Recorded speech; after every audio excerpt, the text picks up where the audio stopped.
communication mast in Lamu County, and they're currently engaging officers at Pandanguo police post in a fierce gun battle. That's the latest that we're getting, that the gunfight is still ongoing at Pandanguo in Lamu County. Police are currently battling Al-Shabaab fighters, and the reports show that attackers burnt down a police post. We're yet to get more information in regards to that, but we now want to link up with my colleague Francis Ontomwa. Francis, thank you very much for joining us. So what more do we know about this suspected Al-Shabaab attack?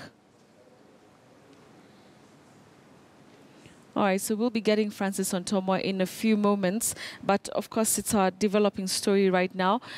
Francis, if you can hear me, maybe you could just talk to us about what more do we know about this suspected Al-Shabaab attack? Well, Betty, at this juncture, we are actually getting scanty details regarding this particular attack. But what we know right now is the fact that Pandanguo police post in Lamu, that is in Lamu West, was attacked today morning around 5 a.m. We are yet to know whether there are casualties, whether there are any deaths yet. But the report we are getting that it was quite a bad attack. And of course, Pandanguo has not been, it's not the first time that we are witnessing an attack around that particular juncture. Back in the days of Peketoni attack, Pandanguo was again on the headlines as having been attacked. We are trying to really get to reach to those who are on the ground to give us details, but it's quite difficult because we understand that a Safaricom mast was also brought down by these militants, and that has made communication quite an issue. I've been trying really to call our police authorities down there and even fellow reporters who are based down in Lamu, but it's quite difficult really to reach them, and that has made us really to get this information to really trickle very slowly. But what we understand is the fact that even right now, as we speak, there is a lot of tension around that Pandanguo area. And of course, we understand that there was a bit of exchange of fire a couple of minutes ago. And right now, the situation has not really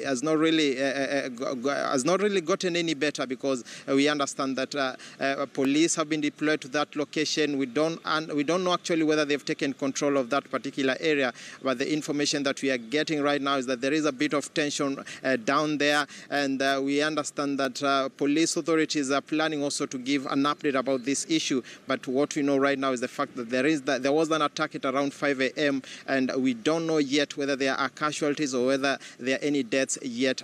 Back to you. All right, Francis, just before I let you go, is it confirmed that indeed it is Al-Shabaab, or is it still under suspect? Well, at this juncture, we are yet to get an official report, of course, from police authorities, but there is a huge suspicion that it must be an Al-Shabaab attack, because largely Lamu, there has been sort of underreported cases. That region has not really been reported properly, because in the last couple of months, there has been a lot of deaths occurring from that region, not only on police, but also on civilians. And it has actually, in the last 1 month, actually, we have reported of sort of more than 10 deaths actually coming from that particular area, touching on the police, just the police. And therefore, it has been quite a crisis, and it is quite an area that appears to be under some insecurity situation, and police authorities seem not to have really taken charge fully in that particular area. So at this particular juncture, no official communication who really conducted this attack, but there is huge suspicion that it has to be the Al-Shabaab militants. All right, thank you very much, Francis Ontomwa, reporting from Mombasa. Remember that we're following up on this developing story. We understand that suspected Al-Shabaab militia have attacked a school and destroyed communication